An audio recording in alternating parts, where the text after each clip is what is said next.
Good evening, everyone. My name is David Ellwood, and I want to welcome you here to the John F. Kennedy Jr. Forum at the Harvard Kennedy School. I'm very much pleased to welcome all of you. I'm pleased that you managed to find your way through whatever limited sidewalks still exist and found a place to park and everything else. It's certainly been a very tough time in Boston. And we certainly have with us a guest who has a thing or two to show us about how to deal with snow, among other things. This event is part of a larger set of activities around Public Service Week here at the Kennedy School. It's something that was originally started by President Drew Faust, and something that the Kennedy School has adopted on an annual basis. And so it's a week of activities ranging from a terrific guest speaker tonight to a whole variety of other activities, including a day of service on Friday. So I encourage you to participate in all those and the like. And I do especially want to thank, for this particular event, the Malcolm Wiener Center for Social Policy, the Mosavado Romani Center for Business and Government, the Student Public Service Collaborative, and lastly and most importantly, the Institute of Politics, who put all this together for us for their terrific work. So the person we have here with us tonight is President Tarja Halonen, the former president of Finland. She served 2 terms in Finland as the president. And she currently serves as our Angelopoulos Global Public Leaders Fellow. The Angelopoulos Fellows Program is specifically designed to bring former heads of state to the Harvard Kennedy School so we can learn from each other. One of the striking features about particularly democratic governance is we elect people, we give them enormous authority and responsibility, and then they cease to be in those positions of responsibility and authority. And oftentimes their wisdom, their insights, their ideas, and so forth are then ambiguous. How are they put to use and so forth? Now the great ones, President Halonen to be as a prime example, find themselves very busy doing a whole variety of activities. But the Angelopoulos Fellows Program is precisely to give an opportunity for us to learn from such leaders, for them to learn from us, and for them to have a chance to reflect on how they might best use the extraordinary talents that they bring for future public leadership. I should mention that this Global Fellows Program was created as a result of the extraordinary generosity of Ambassador Gianna Angelopoulos. Ambassador Angelopoulos was an Olympic organizer, ambassador to the Greek state, a lawyer, and former member of Parliament. In 1996, the Prime Minister of Greece actually asked her to run the campaign to bring the 2004 Olympics to Greece. That campaign was successful, as we all know, and indeed in 1998, remember this 2004 Olympics, she was given this Ambassador at Large designation as an honor for her work. However, by the year 2000, the Greek Olympics were somewhat in doubt. People were worried. Indeed, there were rumors that the Olympics were in a disastrous condition and so forth. So Ambassador Angelopoulos was suddenly asked to come in and take over the Athens 2004 organizing committee. And what resulted was an Olympics that IOC President James Rogie called an unforgettable dream games. And there's a wonderful best-selling book about this and other things that Ambassador Angelopoulos wrote called My Greek Drama, a great title, Life, Love, and One Woman's Olympic Effort to Bring Glory to Her Country. And indeed, Ambassador Angelopoulos is very much a citizen of the world, but she's very devoted to her home country of Greece and has throughout her life, here at the Kennedy School and many other settings of the Clinton Global Initiative and the like, been a tireless person who wanted to figure out a way to help Greece realize its remarkable potential, something it has not always done. And currently, obviously, it's a particularly trying time. Let me ask all of us to give Ambassador Angelopoulos, who's not here today, but I think maybe listening, a big hand, thanking her for improving. If you allow, I will say that my personal thanks also. I have witnessed the Athens Olympics. It was really a great event. It was truly amazing. Let me also thank Nick Burns, Pete Zimmerman, Barbara Whalen, all of whom have done a great deal to make this all happen. And so Tarja Halonen is was the 11th president of the Republic of Finland and Finland's first female head of state. She was elected first in took office in March 2000 and was re-elected in 2006. She has a really quite remarkable and lengthy background in public service, having held numerous elected and appointed positions. She has 17 honorary degrees, an amazing number of national and foreign decorations. If you just go on to Wikipedia at some point, I didn't even know some of these extraordinary things even existed, 2 or 3 from Sweden and then dozens of others all through it. She's been a tireless champion of working people, of human rights, very much including gay rights, gender equity, sustainable development, and so much more. She graduated from the University of Helsinki, has a Master's of Laws degree.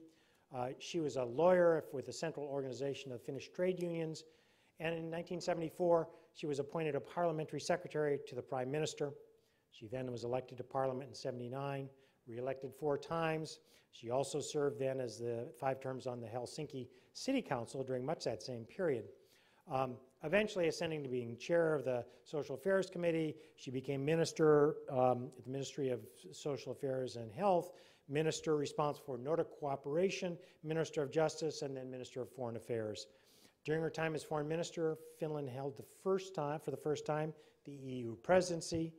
She was also served as the co-chair of the World Commission on Social Dimension of Globalization. She has served as chair of the Council of Women World Leaders, and she has been an inspiring leader on social justice and many other issues. In 2010, she was appointed co-chair of the UN Secretary-General High-Level Panel on Global Sustainability. Indeed, in 2013, she presented an index at the UN Climate Change Conference, which looked at gender equity for sustainable development and climate change. And at the time, she stated, "It's easier to change the world for the better if both men and women have an equal say in climate change negotiations." So she comes from very humble roots.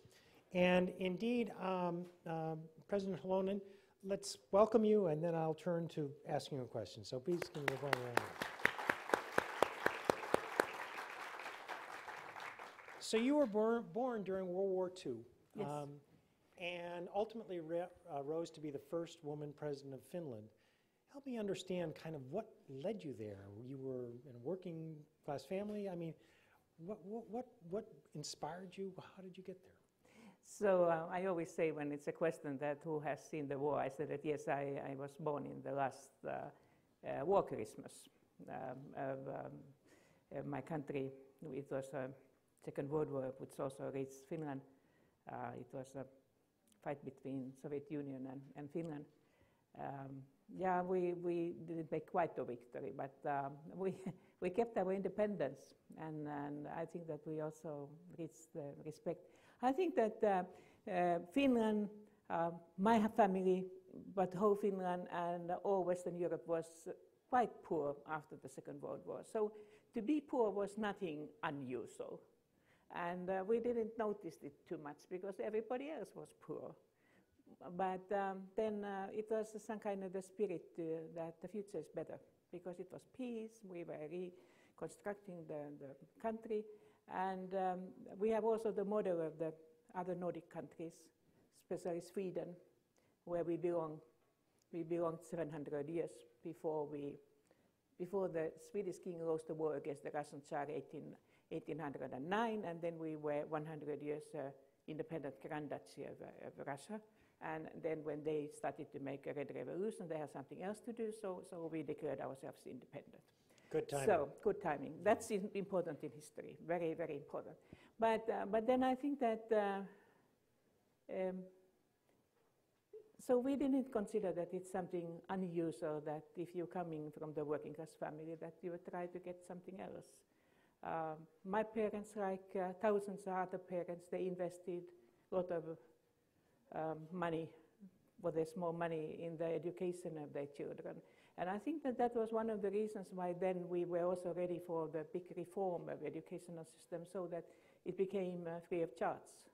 And even my own parents said that, yes, it was pretty expensive, but we are happy that now parents don't need to do that. And so in that way, I think that even, of course, we have differences between families, but if you are richer or less rich. But it's not so unusual in Nordic countries, and especially in Finland. That was the time when thousands and thousands of people became first-time academically educated, and also they moved from the rural areas to the cities. I was born in Helsinki, and so I have been a city girl in that way. But it was a positive time in that sense.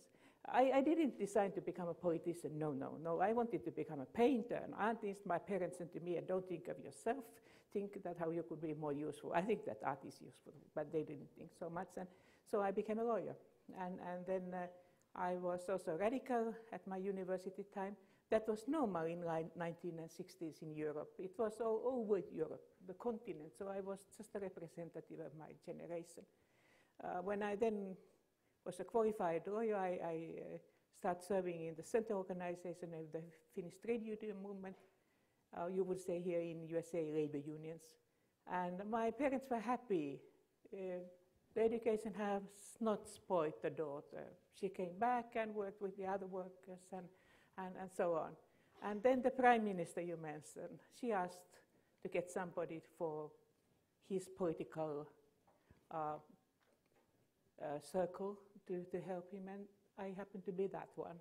And after that, once I attended to the parliamentary elections, paying $1,000 American for campaign, it was not quite enough.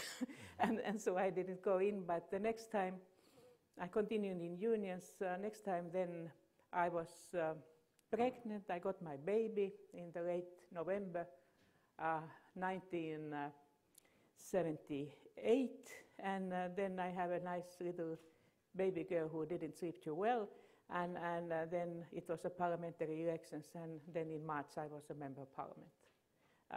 The unions didn't like too much that I was involved in politics, but because I have my maternity leave, so I could do what I could, and so since that I have been in the parliament. So I mean, it's not the persons themselves normally who decide that I want to become a politician, but they are their friends who said that, hey, you might be a good one, why don't you candidate? And so it starts. I will give warning. And then suddenly you notice that you will be in city council, you will be in the parliament, or you might be a member of the government. Because if you are willing yourself, and your friends and colleagues will have confidence with you, so it will come sooner or later. I always say that fixed more to the issues and not for your own career. It's much easier. And in other conversations I've had, you talked about whether one thought about I or we. Yeah. Say more about that. Yeah, but that's very normal. It was in my family, in our family. They always said, I have repeated in many places because that's true, that my mother said sometimes that when we said that, oh, that's not fair, that's not nice. So she said to us that, yes, my dear, the life is not always fair, but that's why we are here, that we make the world better. She had very hard background in her childhood, Civil War, 2 wars, and so on. But we learned it somehow that you have to be happy when you can do something. And so it was very natural for us that it's always we, not only the family, but we. And I think I see here some of the things. I think that they know that. It's a Nordic way, we. In a way, we are small countries, and so you don't do too much with the 5 million if everybody thinks only by him or herself. But then at the university, I think I have once told it to you, so I became more individualistic. I noticed that human rights and a certain person can be almost as important, that it could be the part of we. And this is also concerning the sexual minorities.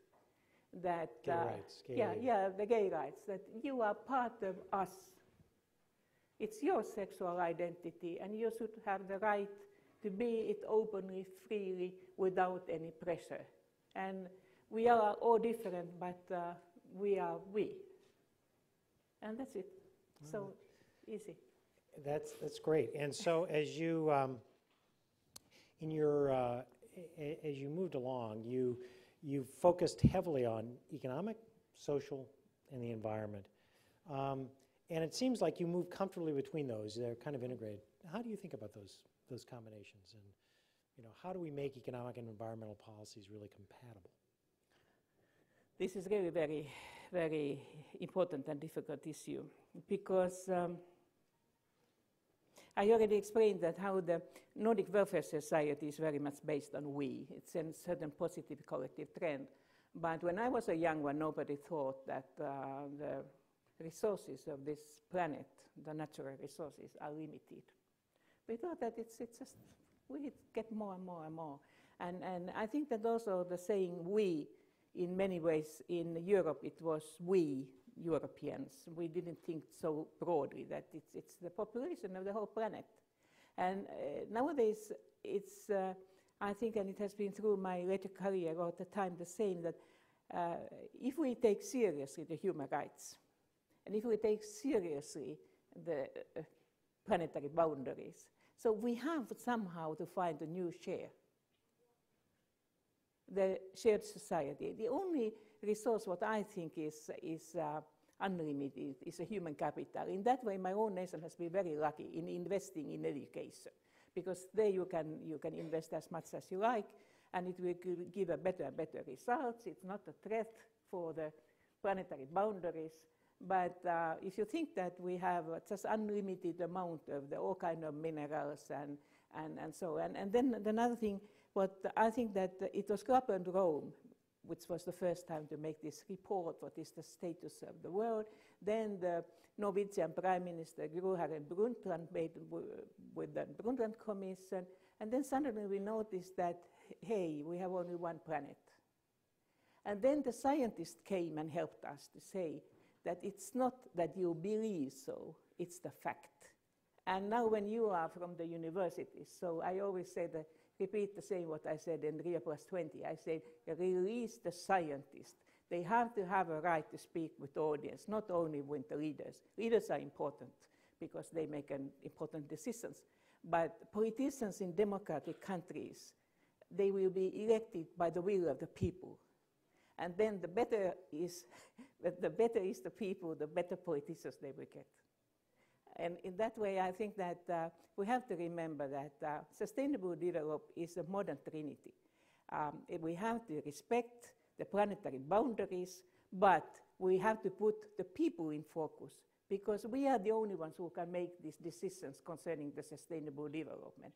But if we demand that the people should be responsible, so we have to empower them.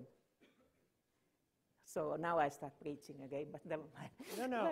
And so how do we empower them? I mean, at that one level, I mean, in this country, many people are skeptical about climate change, though we've certainly seen a winter like no other here. Yeah, you mean that the Boston people especially. Yeah, right here in Boston. Yeah. Many people are skeptical.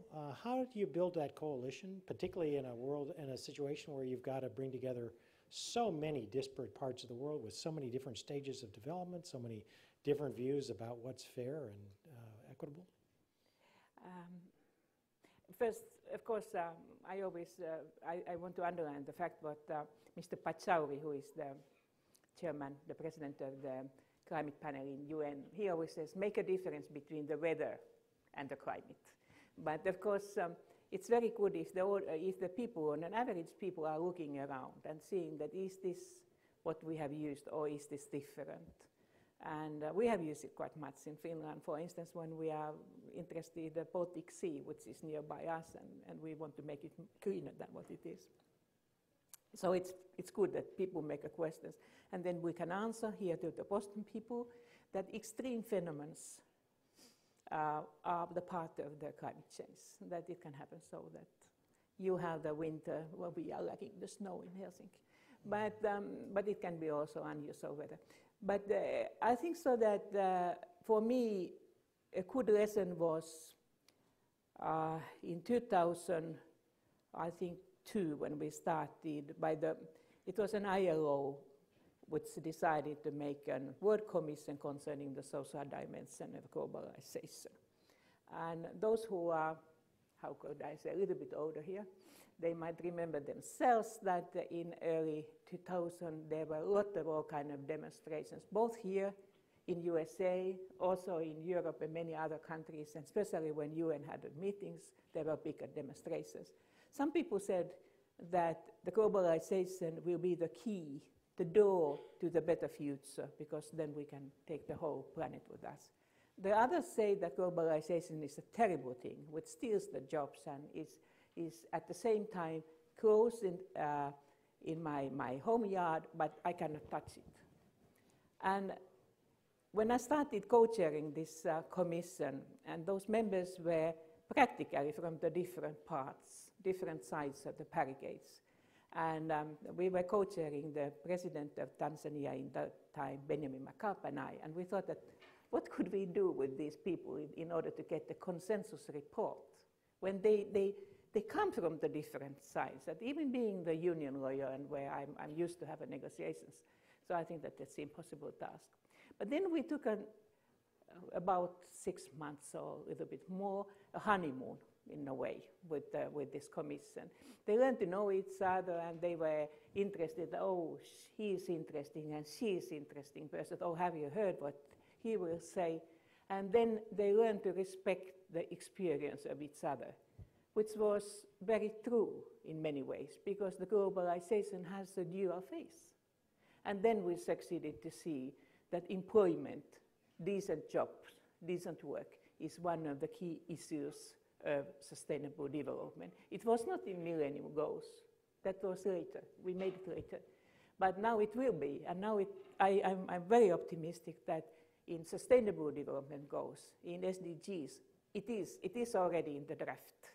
And I think it will be there also in the final paper in September. And so I think that this is what my father said very often to me when I was speaking about liberties and new democracy at the universities and so on. He said to me, young lady, it's not only freedom or bread, it's freedom and bread. And I think that this is still true, that when we think about the sustainable development, people have to think their earnings tomorrow and their children and all that, but there are other ways how we can combine it. So I think that you have to respect the experience of your fellow citizens, and then it's a start for understanding, not always and not with everybody, but with the most of the people. Now, a lot of people look to the Nordic countries and say, gee, they're amazing. The Nordic welfare state is sometimes praised, sometimes despaired. And so tell me about what that is. What's special? What makes these countries work? What makes your country work? I think that you share the same basic ideas in a way that, of course, the democratic society with respecting the human rights, good governance, and no corruption and such kind of things. Also the transparency of the society, so that you know how your tax money will be used. But then we notice that it's not only this citizen rights or political rights, it's also the question of your freedom and bread. It's a question of your economic, cultural and social rights, which make you your dignity as a human being. And that's why in the Nordic welfare state or welfare society, depends how you see it, it's very important that you try to fulfill also these other human rights, so that you are the full human personality. And then we have in all Nordic countries, in Iceland, Norway, Sweden, Denmark and Finland, we have invested quite much also in service side, not only insurance systems, but the public services, which is now very good fitting together your week, the public services. And we are small countries, we are all together, the population is about the Netherlands, the population of Netherlands, but it's a large area where we are living, yes, in the north, but anyway.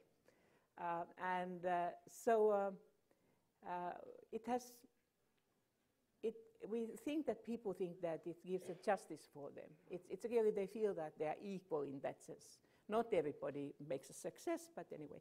And so then other side is that when the globalization came to the Nordic countries, so many people said, especially the economists, they were very worried, and they said to us that, you see that it's a fine idea, but we think so that we cannot continue like that in the globalization. It's so expensive. But then, thanks for the international statistics, we noticed that it's not only fair, but it's also very good in competition. We have made a lot of good economics, and we are not, we cannot say, as a good Finn, I shouldn't say that we are good. I should say that we are not too bad in many senses, and you should say all the time that I'm good. But this is the Finnish system. But then we notice that, yes, you can get the both. You can be competitive, and you can also strengthen the cohesion of your own society, which I think is marvelous. And part of that is clearly a big investment in education. And Finland is that wrong? It's not too high. It's just a smart investment. Okay, it's a smart investment in education then. Finland gets a lot of, it comes out very high on international rankings. It gets people turn to it for a model. What makes education in Finland special? I heard that there is the book which means the smart kids, the smartest kids of the world. I don't know whether the kids are smarter, but the education system is quite good in such a way that I think that the very smart persons in our societies are perhaps the same. I don't know. I'm not interested in that.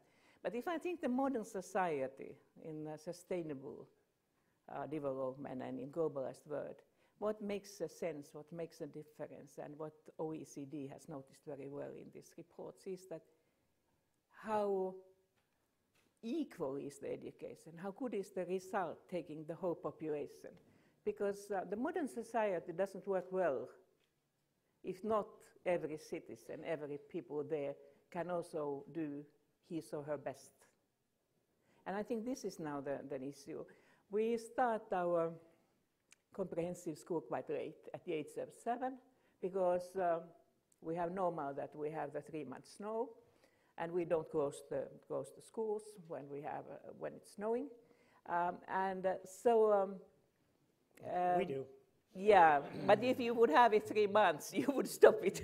But I understand that it's not perhaps an investment if you have only a few days, so very short time. So anyway, I think that we are interested, of course, of smart kids, boys and girls. Girls are doing normally better than boys if they have the equal opportunities. They are not smarter, but they understand that education will give for them better possibilities for the future, especially for the girls. But then we are also interested of those who are school droppers. We want that everyone should be on board, because otherwise you cannot, the ship doesn't go well. And so I think that this is no difference with many others, that we have a preschool education, which means that before you start at the age of 7, you have at least 1 year preschool education, where the experts can see that whether he or she can see or hear or understand or has an ability to work in the team and many other issues. And most of the children are already in the kindergarten, in the daycare, when they are at the age of 3, latest 2 or 3 years old. And so they learn to be with others, because we have not too many children in the one family, so they learn to be not the star of the family, but with the children of the same age. But even those who have been all the time at home, they learn with the preschool education how to be with the others. And it seemed to be so that it helps to make the gap between those families where the parents are very, very interested in education, of those who do it if they have time or possibilities, and parents are different. So that's, I think, one of the very important issues.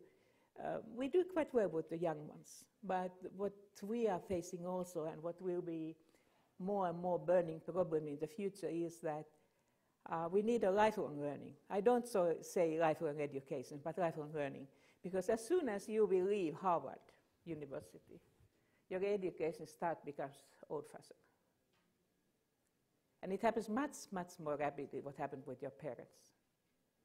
And that's why I think that what we are tackling now is that we should be even better in the education of the kids, because we don't know the future. We should somehow keep them all the time curious and creative, and not only interested in mathematics and natural sciences, which are, everybody says that they are important, but they should be also creative, in order to be ready to go back to learning more. And all education in Finland is free, is that right? Yes, yes. Yeah. And we have also the warm school meals, free of charge. If we have, as I said, we have a rather large country, and it's scarcely populated, part of it, which means that also we have to see that how we bring the children to school, even it's when snowing. So you've been the head of the Council of Women World Leaders, as I remember, and certainly been engaged. You're a prominent leader. Have you found gender has made a difference in your career, or how people treat you, or how you lead? I have learned that I shouldn't put too much jokes in this now. I think this jokes are fine. They're very good idea but the gender is very dangerous in this sense. But anyway, I think that I don't know why it is so, but very often the female politicians, they hear much more statements concerning how they look like than what they say. So when I paid my first state visit to Sweden as a president, and we were prepared it very, very thoroughly, and so then when I look at the newspapers, then afterwards, what was the big issue? It was whether my handbag was too big or not. Those who are from Finland, they know, they remember that. Yeah, and then I learned that the Supreme Chief of the Army cannot have a suitable size of the handbag. It's better to somewhere else.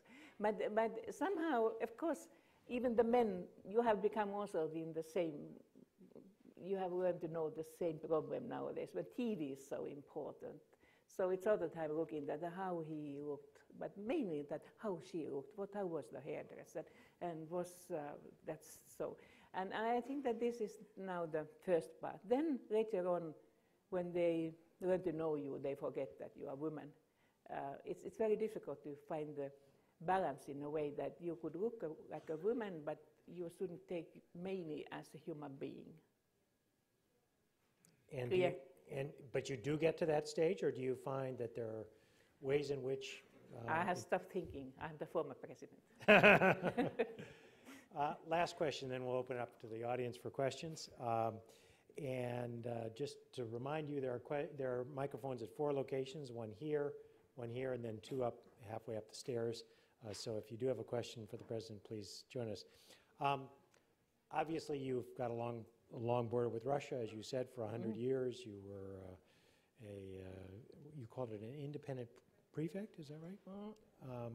We used to be 700 years a forestry between Sweden and Russia, because we were the eastern part of Sweden. And so when Sweden had disagreements with her neighbor, eastern neighbor, so the battle was in Finland. And then, as I said, in 1809, the King of Sweden lost the war against Russia, and so we... You joined Russia. No, this is a very sensitive issue for us. We were independent Grand Duchy, with a Lutheran church and with our language and all of that, yeah. But after that, yes, we have had a neighbor who is sometimes Soviet Union, sometimes Russia.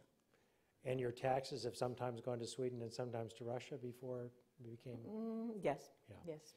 And so this is a time of real change in Russia, and there's a period now of concern about Ukraine, the role of NATO and so forth.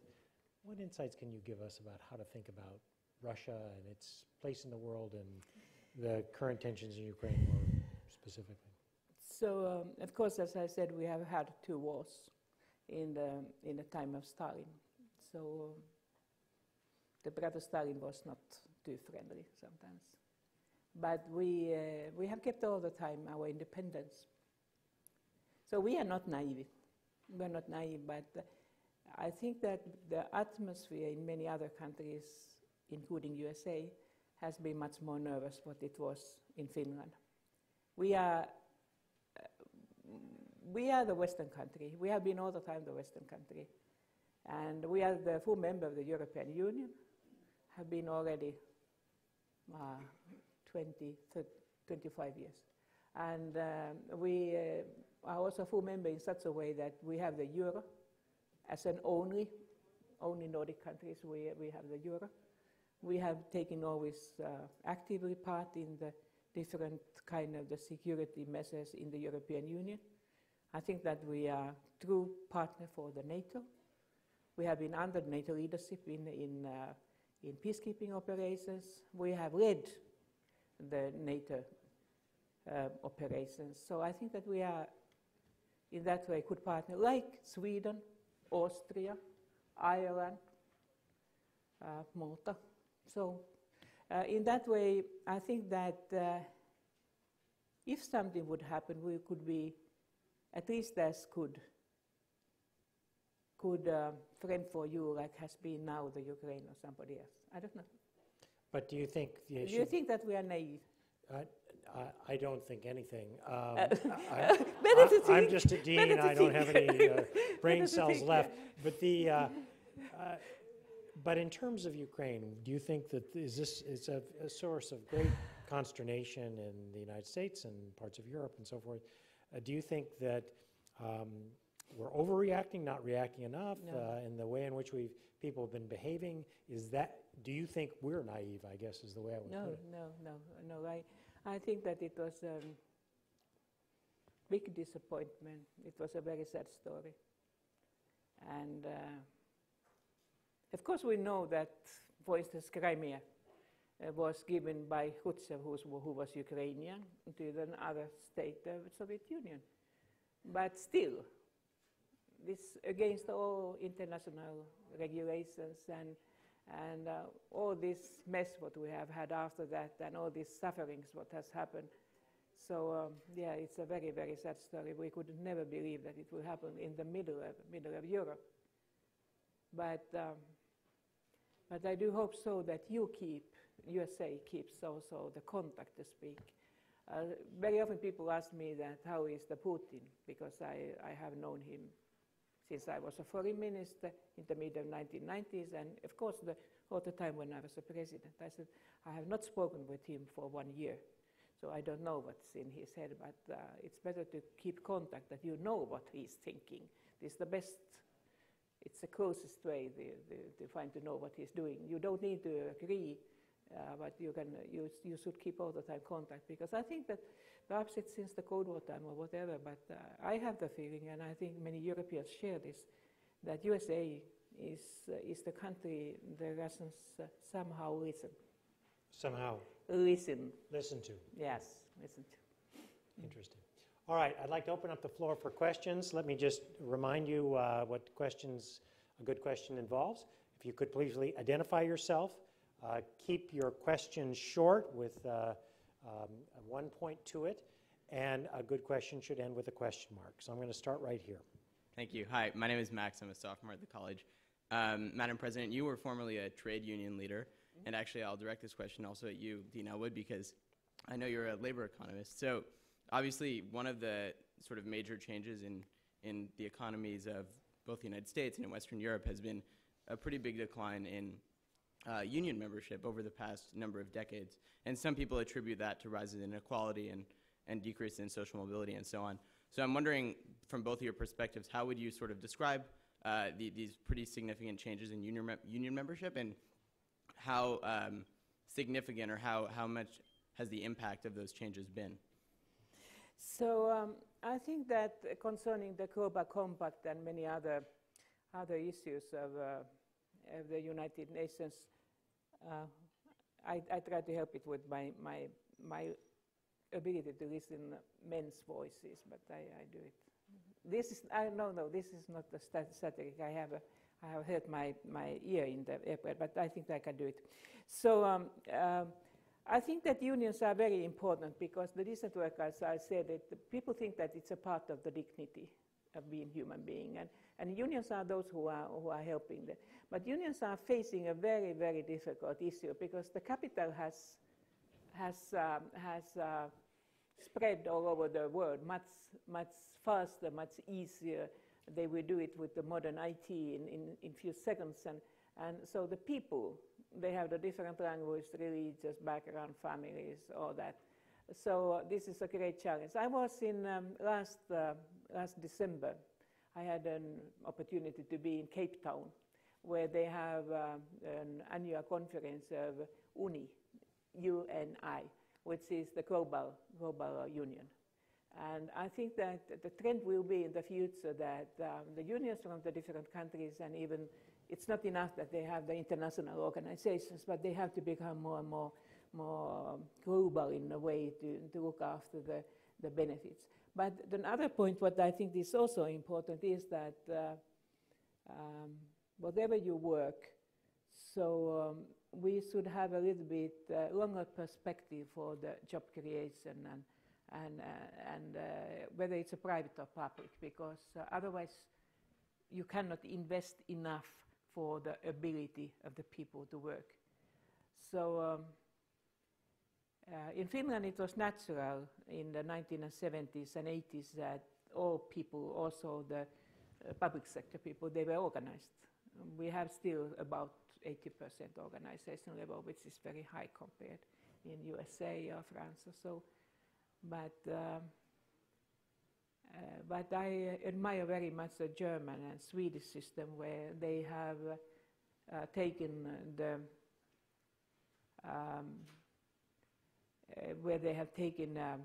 representatives of unions and NGOs to the boards of the enterprises, because this cooperative responsibility is very important. If we only try to make the sustainable development through the democratic system as such, we are always too late. We should put it in the production. And in that way, I think that there are big challenges. I do hope so that unions can make also the transformation what's needed. Would you like to add? No? Okay. So I am going to just give a very short answer since I am not the guest, but just the main thing is to recognize that unions vary enormously in terms of their strength and so forth across Europe. For the United States, private sector unions are practically non-existent. They're getting so small. In places like Finland, they remain very large. They're also very different. Some have national bargaining unions, national agreements like in Germany, and others not. No question that a powerful union sector can do a lot to deal with inequality, though it is worth noting that even in those countries where they have very strong unions, part of the problem is there are a lot of forces in the economy, low wages in other countries and so forth, that make it very difficult to convey. But I think we agree that ILO's co-labor course is very important. The basic rights should be correct. I mean, you might have differences in salaries and in working conditions, depending that which type of the country it is. But it's very important that it should be legal first to organize yourself, and it should have the legal rights to negotiate, and then it should be more or less transparent system. So I think that even in those circumstances, in many countries, you could have a much better situation what is today. And so I mean that let's not be too sophisticated sometimes. That in Germany it's normal that you participate in the board or with the specific foundation of the corporation. In Sweden the same. You have the Företagsdemokrati, like they say in Sweden. Swedish, and we have a somewhat in Finland also. But then the workers in many countries, in India, Pakistan, wherever, they would be happy if they can legally organize themselves and they could have the basic request fulfilled. Right up here. Hello. Hello, my name is Patrick. So thank you for coming here to the forum. The question I had is, what important truth about women do most men fail to understand? Fine. The very important issue is also the UN campaign, he for she. So, applauses. So, because I think that it's very important to see that both the women and men are half of the population. And even though it has been sometimes the colorful stories about the gender war or war between the genders and so on, the most of us, we would like to be good partners at least. And in that way, I think that the Chinese idea of the yin and yang and all those in different form is still true today. When we have reformed or the role of the woman has changed so much in the most of the countries, so the male human beings, they have to see that how they see their own role. And so I think that there are benefits and there are perhaps some lost power also, but also the benefits. So I think that the fathers today, they take part much more in the family life, and at least with the Nordic women, I will say, they will consider it natural that you are looking after the baby and you are going with the prams and you do, as they say, not only helping her but doing the half of the duties. I think that my security here, who is a Finnish man with 2 kids, can sign this confession that that's normal for the men. Not for quite everyone, but for instance, my generation, men didn't, they accepted the principle, but their sons are much better. But the good thing is that my spouse and all his generation are better than their fathers. So I do believe that people will be different. But don't think that all men and all women are similar. Some women are active outside of home, some men are active outside of home, some are not. So I mean that let's underline the fact that we should treat each other like an equal citizens of this planet. So it's much better. So we can be more flexible that which kind of personal or sexual identity one have. But what I think is that truth is that only the women can get the babies, with the help of the men, of course. But, but then this special fact that women can get the babies, deliver the babies, make their situation in working life a little bit different. And that's why society, the state or the local authority, if they want to get the full capacity of the both men and women in the future work, they should also to show their helping hand. And to do it with the maternity leaves or the paternity, with the parental leaves, and they should give the possibilities for the clinics and daycare services and all such kind of things. Because families, they are not so big they used to be. So this is a quite limited time they will use of their whole life for the next generation. So let's be in that way more generous. And I always say to the women, if I speak only for the young women, and now I say it also so that the young men can hear, I normally say that it's 2 important things you have to do. One is study hard, and next you have to be very smart when you choose your spouse. But it's the same another way around. It's the same other way around, that family demands quite a lot, even the happy families, or what you think. I completely agree. Yeah, and in that way, you can take both. You can get the both, but together with your spouses. And even better, you should pick good parents. Oh yeah, that's good. My husband always says that the first human right should be that you can choose your parents, but when you cannot do that, so we others have to help. Okay. And so I think that's the reason, it's the base also for the Nordic Welfare Society. Let's make the start of the life a little more even. Right over here. Hi, my name is Leah Singer, and I'm a junior at the college. My question for you is on universal health care. Finland has seen enormous success in that respect, and here in the United States it remains, well, nothing short of contentious. I was wondering, what is it that made it so successful, and what lessons might the U.S. be able to take from your model? So World Health Organization has counted that to create a health business on markets, it's a certain size of the population which could be suitable. And Finland has 5.4 million people. So the country is so small. I mean, as a population, our area is very large, and the distances are quite long. So it used to be, before we have this healthcare system, it was so that the main part of the doctors and health services were in the south, in the bigger cities. And then we noticed that people had too long ways in the countryside. They had some doctors who were, I could call them county doctors they had, but the situation was much worse. After we made a health reform, so now the health centers are working very well in the countryside. In bigger cities where they had a lot of private doctors earlier, so it has not always succeeded as well.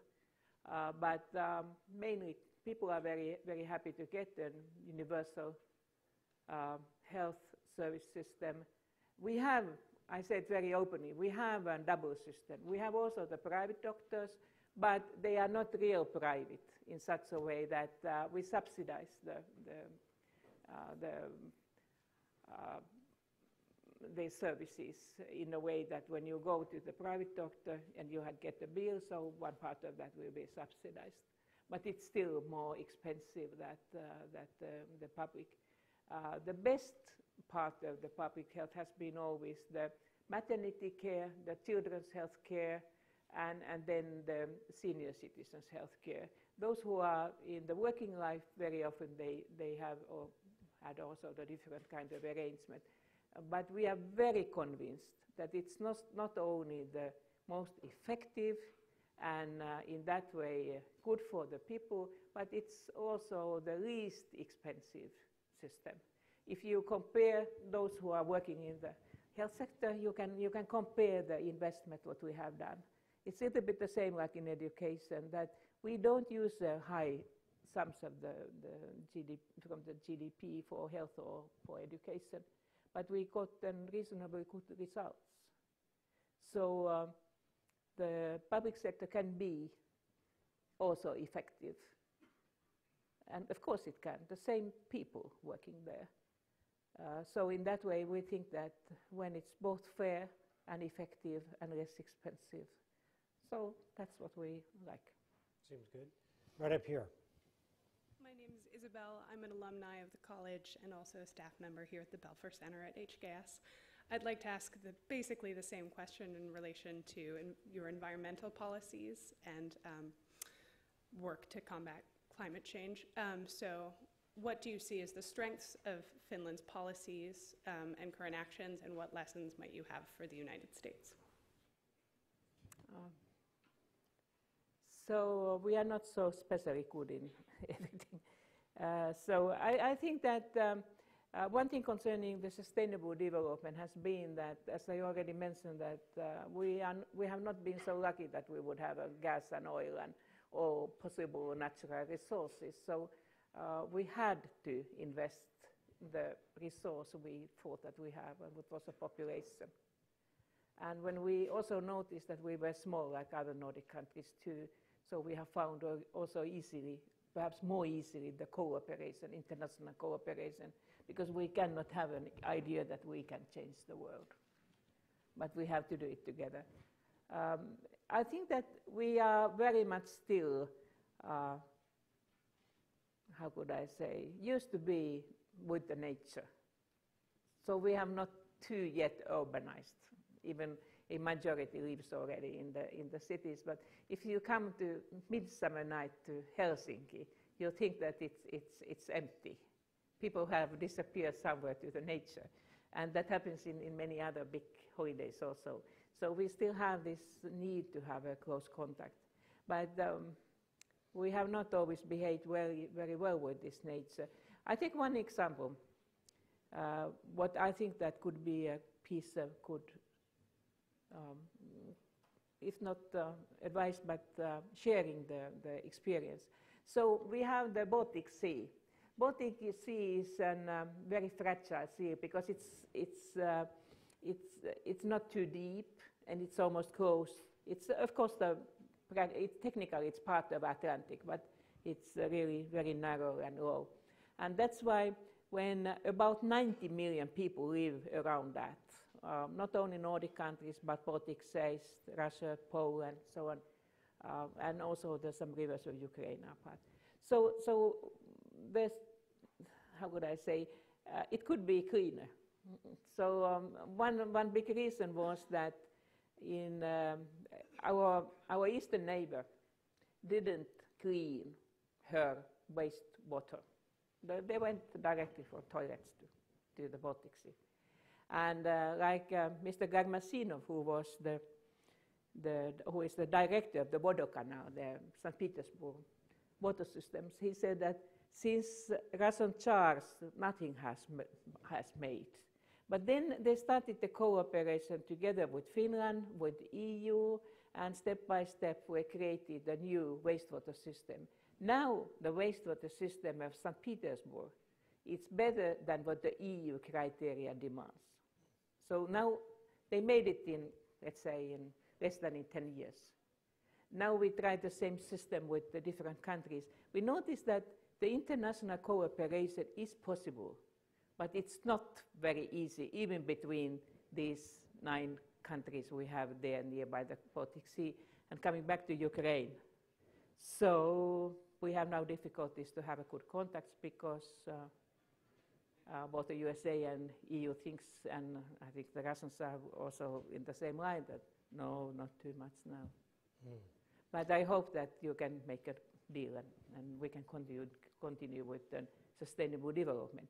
And I think that this is only a very slight, very easy picture anyway. If you think the different parts of the world, the different parts of our globe, the difficulties between the neighbors can be much worse. And still we know that for the sustainable development, we should somehow to create a cooperation. And for instance, in Asia, there is an issue of the Himalaya mountains and the snow, disappearing snow there. We have a good cooperation with Nepal and Bhutan and some others, but the neighbors have sometimes difficulties with them. And so I think that one of the good ideas for you, for the excellent university, could create ideas how we can build an practical cooperation in environmental issues in different parts of the world, and take a very interesting and difficult task too. This will be the last question. William, the Extension School is my connection, and I wanted to, first of all, huve puve minta kulu. Yeah, kiitos, kiitos. Okay, you have been in Finland. Many times I've been to Finland. I have many friends there, wonderful country. Spent many summers at the Esplanade. Okay.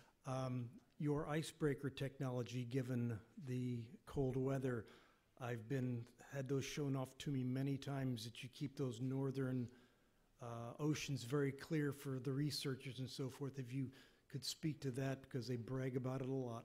And you're very popular there. Yeah. Thank you. Thank you. That was very nice. Do you want to say anything about your icebreakers? I would say concerning the icebreakers that I don't think that you will need them so much in the future either. But if we come to the sustainable development, so the latest promising findings of oil and gas are in very north. And I think that we should take it very, very carefully to think that what you can do in the most Arctic areas, because the nature there is very fragile. And if there happens an accident there, as it is possible by human beings, so it would be very difficult to help the situation. So coming to the icebreakers, yes, we have good icebreakers, and now we are started to build them in our shipyards again. And we have seen that how globalization has affected to the markets of the ferry yards. So it's not too easy, not too easy. Sometimes we have owned, and sometimes Norwegians have owned, sometimes South Korea has owned, and sometimes Russians and so on. You never know that to whom you are working if you are in the shipyards. But I think that we need more and more transport system and infrastructure, but we should think also, please, that this is the only planet we have. So I hope that you will continue. One last question from me, which is, in the audience we have quite a number of people that aspire to public service. Some of them would even like to be president of their countries. What advice would you have for them? I think that I have tried to say all the time that the world is full of the possibilities. And if you are working in the public sector, be proud of that, because you are working for the common good.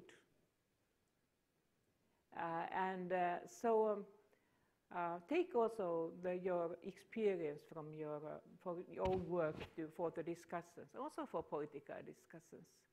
I have tried to follow your Obamacare system here, and I hope that you can find a consensus, because you have to do a lot more if you want to get the Nordic system, what we have just considered, that it's effective, it's democratic, and it's less expensive. Thank you. Thank you very much.